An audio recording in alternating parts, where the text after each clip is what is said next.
الله أكبر الله.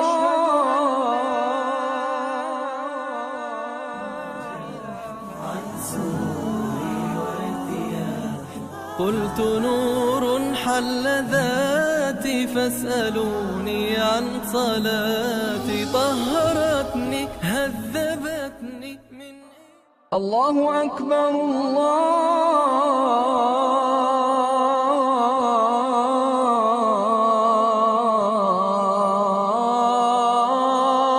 أكبر. أشهد أن لا إله إلا الله.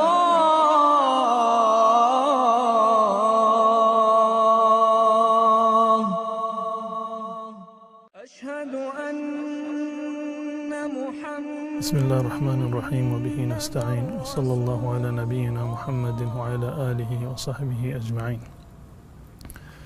رسول الله صلی الله علیه و سلم فرمودند صلوا کما رأیتمونی اصلی. همان گونه که من نماز میخوانم شما هم نماز بخوانید. اصحاب رسول الله صلی الله علیه و سلم حضرت ابو هریره، حضرت عایشه، انس ابن مالک رضی الله تعالی عنهم اجمعین و دیگر اصحاب بزرگوار رسول الله صلی الله علیه و سلم کیفیت نماز رسول الله صلی الله علیه و سلم را دقیقاً برای ما نقل کردند.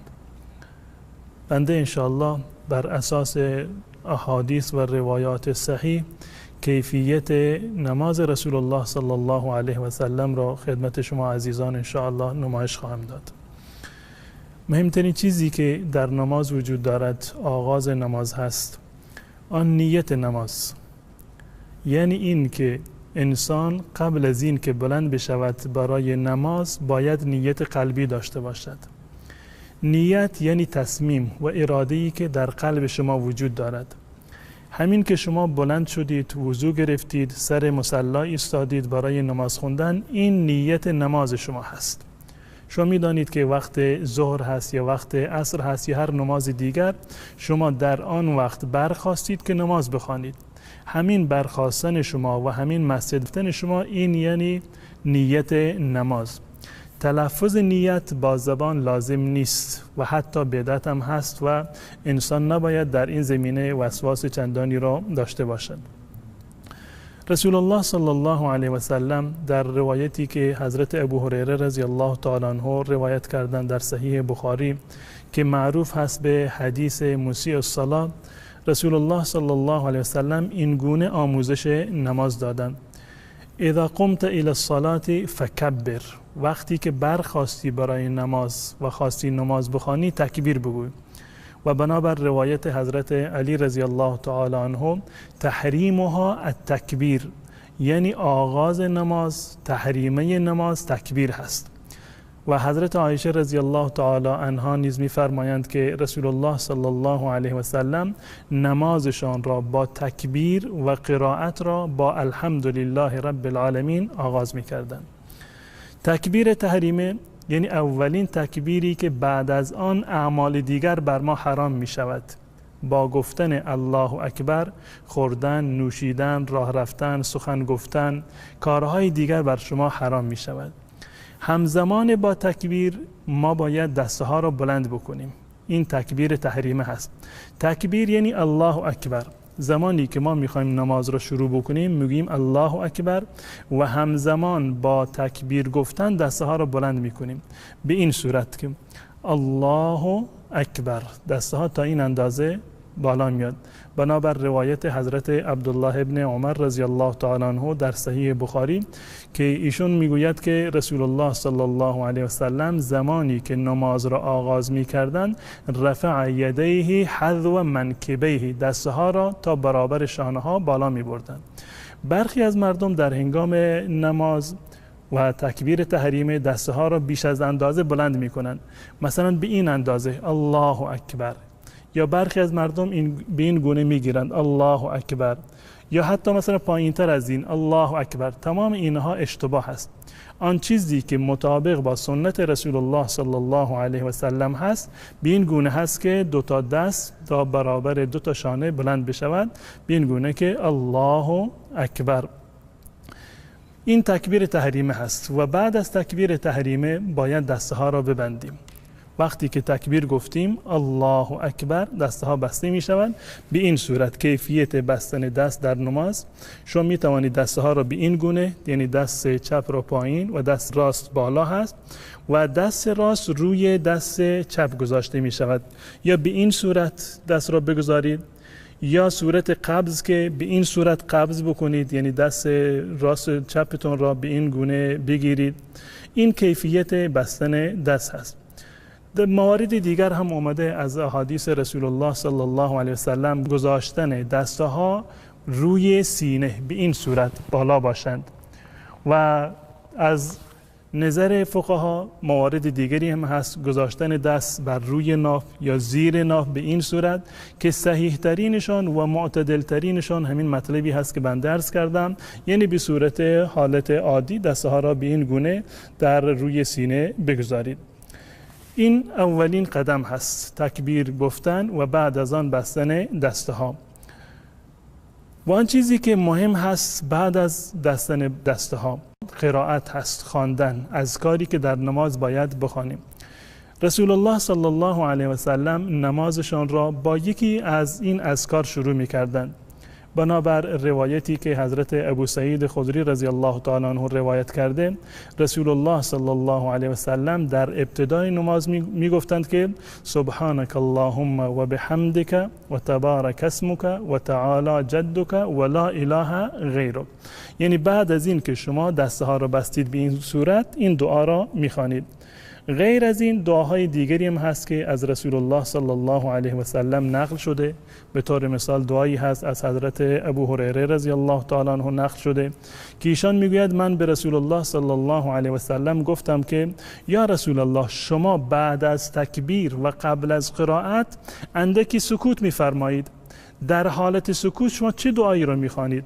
رسول الله صلی الله علیه و سلم فرمودند که من در حالت سکوت این دعا رو میخونم که اللهم باعد بینی و بین خطایای کما باعدت بین المشرق والمغرب.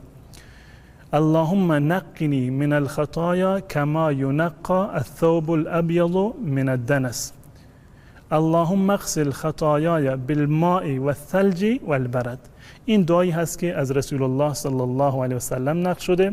هر کدام از این دو دعا را که شما خواندید هیچ گونه اشکالی ندارد و جایز هست و از سنت رسول الله صلی الله علیه و سلم ثابت هست.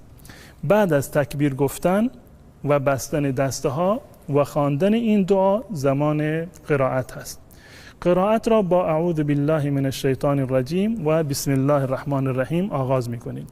یعنی اعوذ بالله من الشیطان الرجیم بسم الله الرحمن الرحیم و بعد از آن سوره فاتحه را میخوانید و بعد از فاتحه هر سوره ای را که بلد بودید از قرآن کریم میخوانید، چه یک سوره کوتاه باشد که تمام این سوره را بخوانید یا چند آیه باشند از هر کجای قرآن، هیچ گونه اشکالی در این زمینه وجود ندارد و جایز هست. منتها دقت بکنید که آیاتی را که میخوانید در نماز اعم از سوره فاتحه و قرائت دیگری را که میخوانید از آیات قرآن کریم که بعد از فاتحه میخوانید، تمام اینها به صورت شمرده و آرام اینها را بخوانید.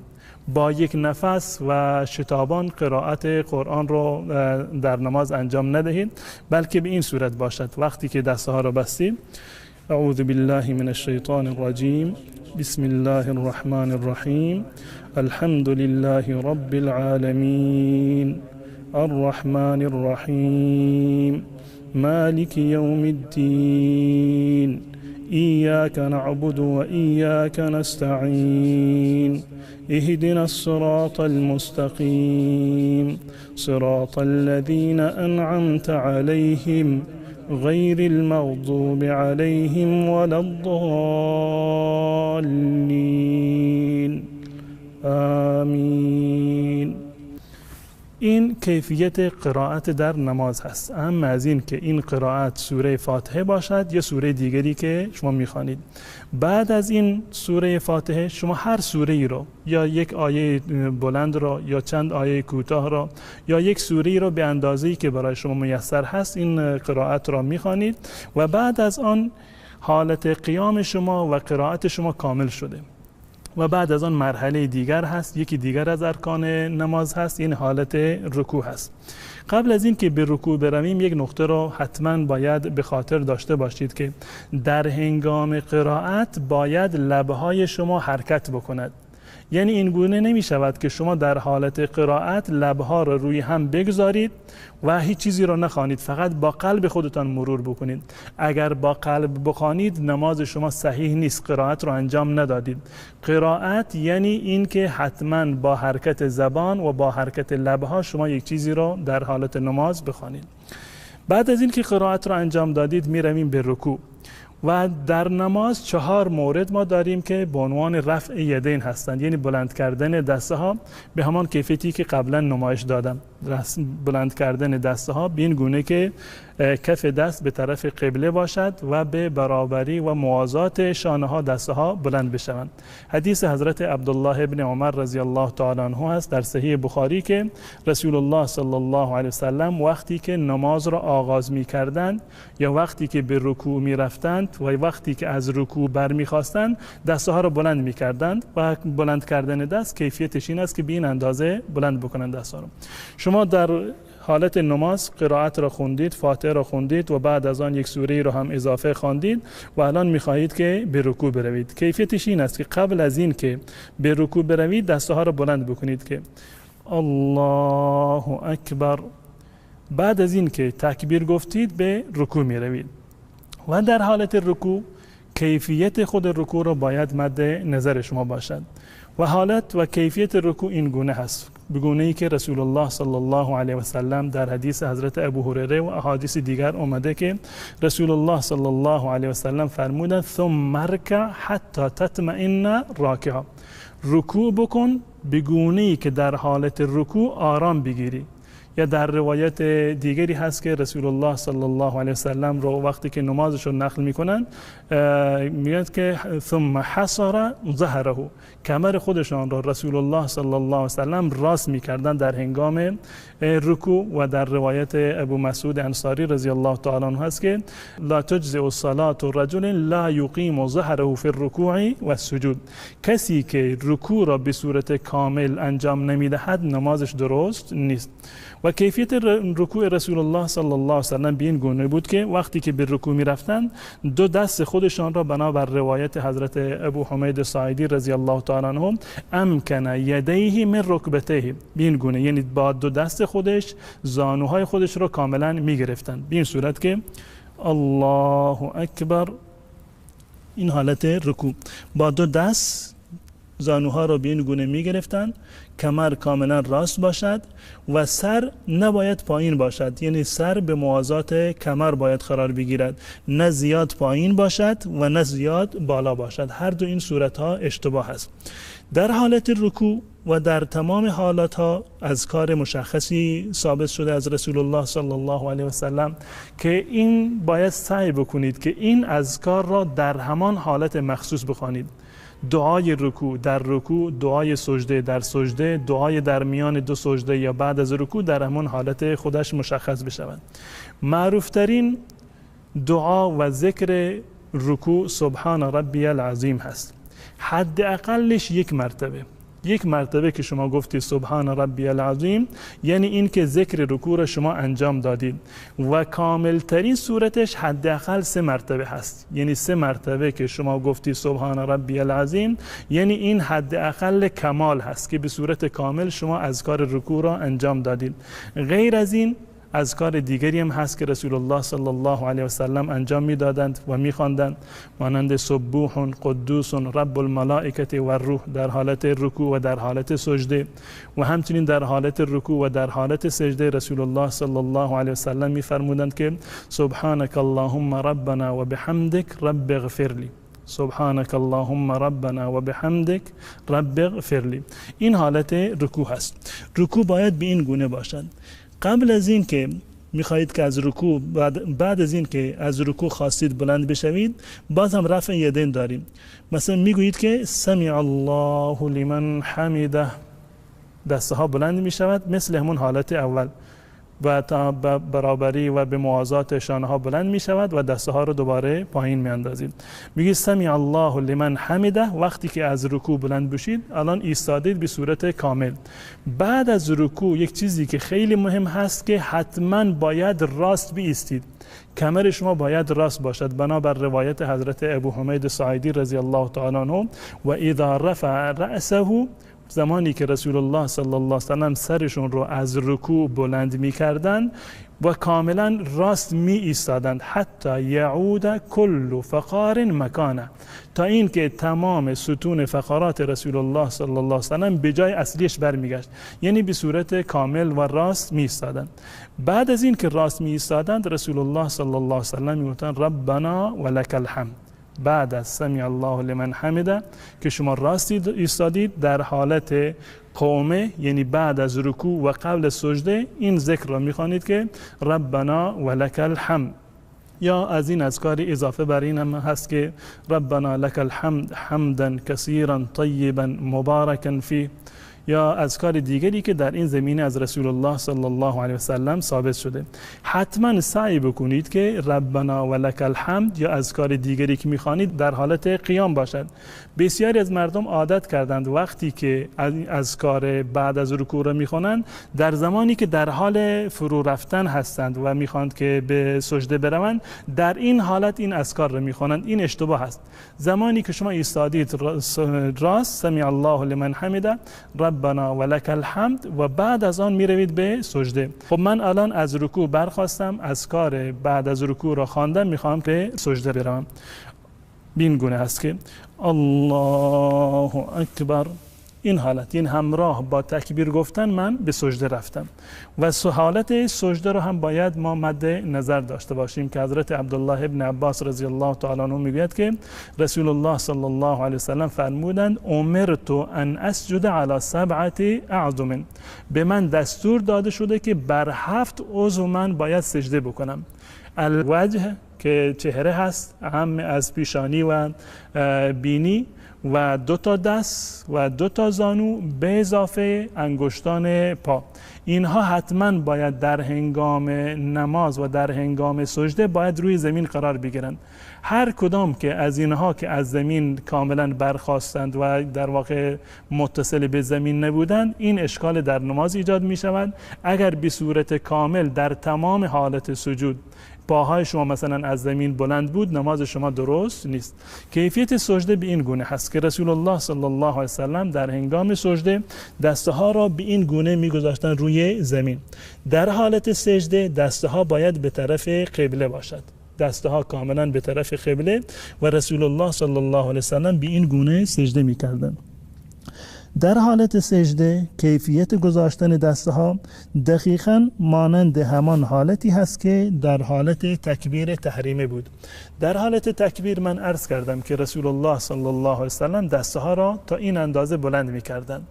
در هنگام سجده دسته ها را به گونه‌ای بگذارید که به موازات شانه های شما قرار بگیرند، یعنی به این صورت انگشتان به طرف قبله هستند و سر شما در وسط قرار دارد و به موازات شانه هایتون به این گونه هستند.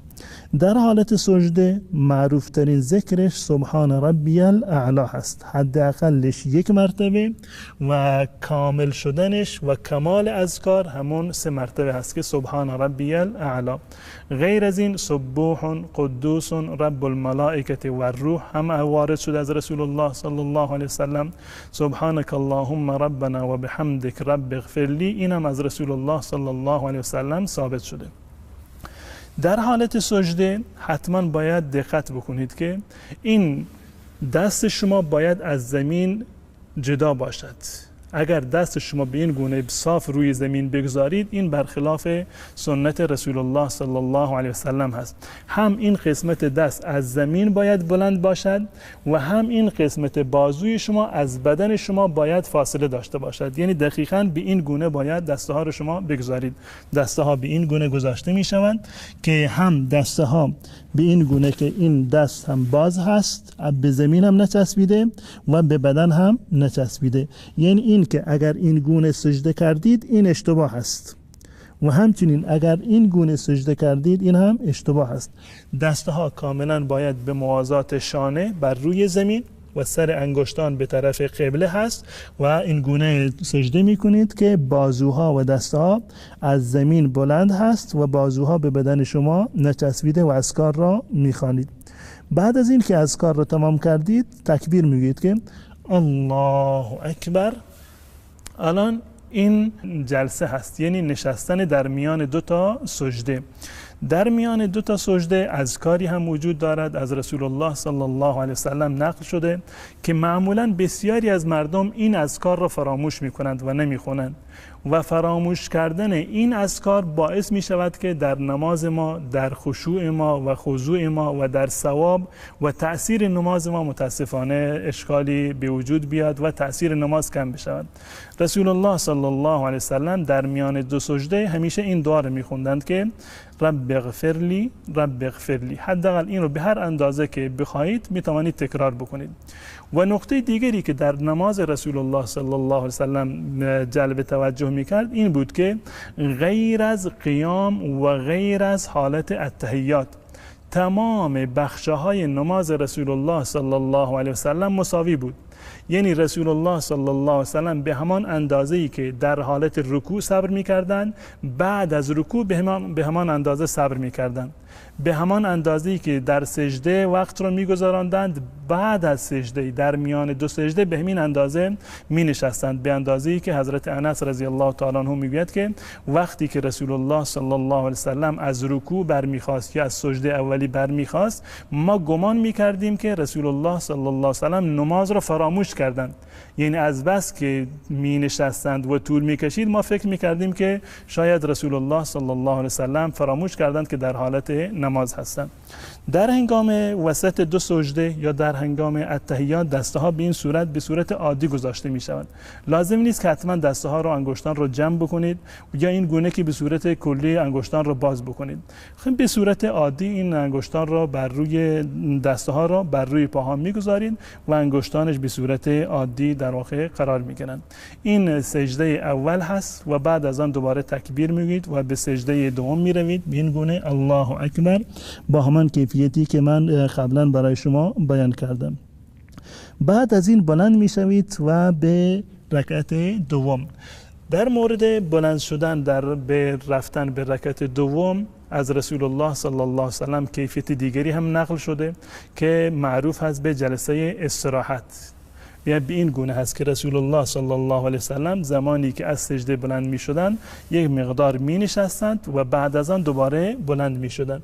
بسیاری از فقها نظرشون این است که در صورتی که شما نیاز داشته باشید به این استراحت رو انجام بدهید. اگر کسی این استراحت رو انجام نداد باز هم هیچ گونه اشکالی ندارد. به این گونه وقتی که از سجده بلند شدید میگید الله اکبر به این گونه و دوباره بلند می شوید به رکعت دوم. این کیفیت بلند شدن هست. و یا صورت دیگری هست که عموما مردم این گونه بلند می شوند، رفتن به سجده و برخاستن به از سجده. همون صورت اولی که من به سجده رفتن به این گونه هست، یعنی اول زانوها و بعد دسته ها را می گذارید. این کیفیت اول هست که من خدمت شما بیان کردم. به این صورت سجده را انجام میدهید و وقتی که از سجده برخاستید به همون انداز با همون ترتیبی که دسته ها را گذاشتید و پا را گذاشتید به همون ترتیب برمیخیزید، یعنی به این کیفیت. و کیفیت دوم هم این بود که من خدمت شما عرض کردم که در آن جلسه استراحت بود. بعد از آن که بلند بشدید به رکعت دوم به این گونه هست. در رکعت دوم دعای استفتاح وجود ندارد. بلند شدید، دسته ها را میبندید و قرائت را شروع میکنید با بسم الله الرحمن الرحیم. اعوذ بالله گفتنش هم لازم نیست. بسم الله الرحمن الرحیم الحمد لله رب العالمین تا آخر میخونید و بعد از سوره فاتحه یک سوره دیگر را میخونید و دوباره میروید به رکوع. دقیقاً به همون کیفیتی که من قبلا خدمت شما عرض کردم. به این کیفیت مثلا به رکوع میروید، بعد از تکبیر گفتن و بلند کردن دسته ها به رکوع میروید و از رکوع که برخاستی سمع الله لمن حمده ربنا ولک الحمد و بعد از آن دوباره به سجده می روید و سجده رو انجام می دهید با همون کیفیتی که قبلا خدمت شما بیان کردم. بعد از سجده می نشینید. این رکعت دوم شما هست، یعنی اولین التحیاتی که شما در نماز می خوانید. در التحیات یعنی بعد از دو سجده‌ای که شما انجام دادید می نشینید در حالت التحیات یا همون قعده اولی. معروفترین روایتی که در این زمینه وجود دارد روایت حضرت عبدالله ابن مسعود رضی الله تعالی عنه است که ایشون میگوید رسول الله صلی الله علیه و سلم دستهای من رو گرفتند و التحیات را به من آموزش دادند که حضرت عبدالله ابن عباس رضی الله تعالی عنه التحیات را این گونه نقل کرده که التحیات لله والصلوات والطیبات السلام علیک ایها النبی و رحمت الله و برکاته السلام علینا و علی عباد الله الصالحین اشهد ان لا اله الا الله و اشهد ان محمدا عبده و رسوله. این التحیات هست. التحیات را به این گونه میخوانید و بعد از التحیات درود میفرستید بر رسول الله صلی الله علیه و سلم. معروف ترین الفاظ درود این است که اللهم صل علی محمد و علی آل محمد کما صلیت علی آل ابراهیم انک حمید مجید اللهم بارك على محمد وعلى آل محمد كما باركت على آل ابراهیم انك حمید مجید. این درودی هست که شما در نماز میخوانید. بعد از این درود هر دعایی رو که بلد هستید میتوانید اون دعا را بخوانید. در نماز دو حالت دعا هستند. حالت اولی در هنگام سجده هست که رسول الله صلی الله علیه و سلم فرمودند که نزدیکترین حالتی هست که انسان با الله متعال دارد، پس بنابراین در سجده دعا بکنید، سزاوار هست که الله متعال دعای شما را بپذیرد. و حالت دوم بعد از خواندن التحیات و درود بر رسول الله صلی الله علیه و سلم هست. هر دعایی را که خواستید می توانید بخوانید و به طور مثال ربنا آتنا فی الدنیا حسنة و فی الآخرة حسنة و قنا عذاب النار یا دعاهای دیگری که در این زمینه وجود دارد و اونها رو می توانید حفظ بکنید و این دعاها را بخوانید، هیچ گونه اشکالی ندارد. بعد از اینکه در التحیات نشستید، یک مورد دیگری که از حدیث رسول الله صلی الله علیه و سلم این است که ایشون در هنگام نماز و در حالت التحیات با انگشت سبابه خودشون یا سباحه خودشون دعا می‌کردند. یعنی انگشتان را به این گونه به این شکل در نماز قرار می‌دادند، دست چپ به این صورت به حالت عادی گذاشته می‌شود و دست راست به این گونه بر پای راست گذاشته می‌شود. رسول الله صلی الله علیه و سلم در هنگام التحیات با این انگشت خودشون اشاره می‌کردند، خصوصا وقتی که دعا میکردن اللهم صل علی محمد و علی آل محمد، این انگشت را تکان میدادن. یا این که مثلا میگفتن ربنا آتنا فی الدنیا حسنة و فی الآخرة حسنة که رسول الله صلی الله علیه وسلم فرمودن تکان دادن این انگشت، اشاره کردن با انگشت سباحه یا انگشت تشهد، این بر شیطان مانند یک گرز آهنین در واقع سنگین هست. این کیفیت نشستن در حالت التحیات رو باید مد نظر داشته باشیم. ما دو کیفیت داریم. در التحیات اول رسول الله صلی الله علیه و سلم بنابر روایت ابو حمید ساعدی رضی الله تعالی عنه به این گونه می نشستند که پای راست خودشان را بلند می‌کردند، نصب می‌کردند، یعنی به صورت عمودی پای خودشون را قرار می‌دادند و پای چپ را فرش می‌کردند. این پای چپ هست، این پهن می‌کردند، بر روی پای چپ می‌نشستند و پای راست خودشون را به این کیفیت بلند می‌کردند و دست‌ها را هم بر این کیفیت بر روی ران‌های خودشان می‌گذاشتند. این در التحیات اول هست. در التحیات اول یا در نمازهایی که دو رکعتی هست این گونه می نشستند رسول الله صلی الله علیه و سلم. کیفیت دیگری هست در مورد نشستن در التحیات که مخصوص التحیات و قعده دوم هست. مخصوص التحیات و قعده دوم نماز هست بنابر روایت حضرت ابو حمید ساعدی رضی الله تعالی عنه که ایشان میگویند که رسول الله صلی الله علیه و سلم وقتی که در التحیات و قعده دومی می نشستند قدم رجله الیسرى، قدم رجله الیسرى، این پای چپ خودشان را جلو می بردند، یعنی به این کیفیت و از زیر پای راست این پای چپ را در می آوردند و پای راست ایشون به این گونه ایستاده بود. پای راستشون راست هست و به صورت عمودی و پای چپ رو از زیر پای راست بیرون می آوردن و بر روی نشیمنگاه خودشان می نشستن. یعنی دقیقاً به این کیفیت. این کیفیت نشستن مخصوص قعده دوم هست. بسیاری از مردم اشتباهاً در قعده اول به این گونه می نشینند. نمازی که یک التحیات و یک قعده دارد باید با همون کیفیت اول بنشینیم. این مخصوص نمازی هست که 3 رکعتی باشد یا 4 رکعتی که 2 تحیات در آن وجود دارد. کیفیت اول در التحیات اول یا در نمازهایی که فقط یک قعده و یک التحیات دارند، همین کیفیت هست که باید به این گونه بنشینند. این نشستن، کیفیت نشستن در التحیات اول هست. و رسول الله صلی الله علیه و سلم بعد از این که التحیات رو میخوندن، درود رو میخوندن و دعایی میخوندن، هر دعایی که براشون میسر بود و سلام میگفتند که حضرت علی رضی الله تعالی عنه میگوید که کیفیت نماز را که تحریمها التکبیر و تحلیلها التسلیم، آغاز نماز تکبیر هست و انتهای نماز سلام دادن هست که سلام بگویند.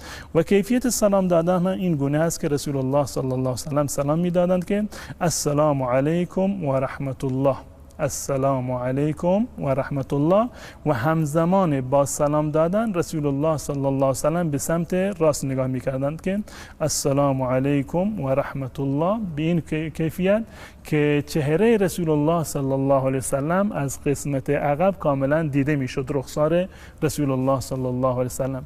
بعد از این که سلام اولی برمیگشتند به طرف سمت چپ و دوباره سلام میگفتند که السلام علیکم و رحمت الله. به این کیفیت نماز شما در واقع تمام شده. بعد از نماز رسول الله صلی الله علیه و سلم دعاهایی رو هم میخوندن و معروف ترین دعایی رو که رسول الله صلی الله علیه و سلم میخوندن این بود که رسول الله صلی الله علیه و سلم بعد از نماز میگفتند که استغفر الله استغفر الله استغفر الله.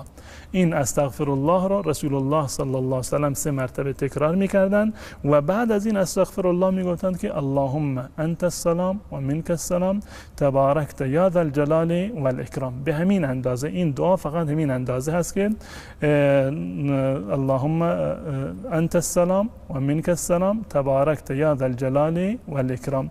و اذکار دیگری که بعد از نماز هستند تسبیحات هستند، سبحان الله و الحمدلله و الله اکبر که 33 مرتبه هر یک از این اذکار را شما می توانید که بعد از هر نمازی بخوانید. اگر توانستی 33 مرتبه و اگر نتوانستید کمتر هم وارد شده در احادیث رسول الله صلی الله علیه و سلم، یعنی هر یکی از این اذکار را سبحان الله و الحمدلله و الله اکبر هر یکی را 10 مرتبه هم بگویید. این هم از سنت رسول الله صلی الله علیه و سلم ثابت هست. این کیفیت خواندن نماز 2 رکعتی هست که شما به این کیفیت میخوانید. بعد از این که اگر خواستید که نمازتون 3 رکعتی یا 4 رکعتی بود، برمیخیزید و رکعت در واقع 3 یا 4 رو انجام میدید. کیفیت برخاستن به همون کیفیتی هست که قبلا عرض کردم، به 2 صورت هست. یا این که دسته ها رو بر روی زمین میگذارید، به این کیفیت بلند میشوید به رکعت 3 به این کیفیت همراه با تکبیر گفتن الله اکبر و بلند میشوید، یا همون حالتی که قبلا عرض کردم که با سر انگشتان بلند میشوید. و حالت قبلی این گونه بود که وقتی که از حالت التحیات از قعده اولی بلند میشوید به این گونه الله اکبر بلند میشوید و به رکعت 3.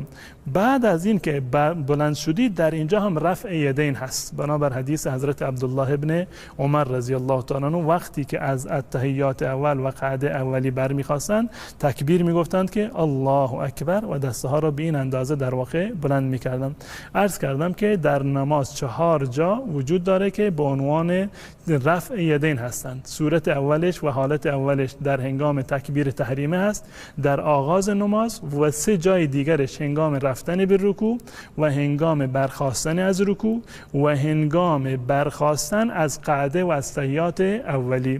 این توضیح را خدمت شما بدهم که این مطلبی که من عرض کردم بر اساس احادیث صحیح رسول الله صلی الله علیه و سلم و نظریه جمهور فقهای اهل سنت و جماعت است.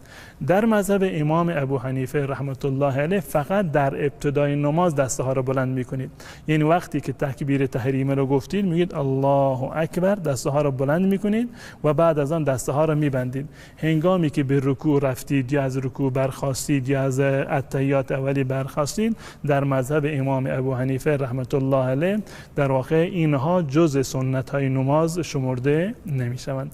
این کیفیت نماز رسول الله صلی الله علیه و سلم هست. امیدوارم که انشالله الله متعال به ما توفیق بدهد که نماز را همان گونه که رسول الله صلی الله علیه و سلم می‌خواندند انشالله ما هم نماز بخوانیم. و السلام علیکم و رحمت الله و برکاته. الله أكبر الله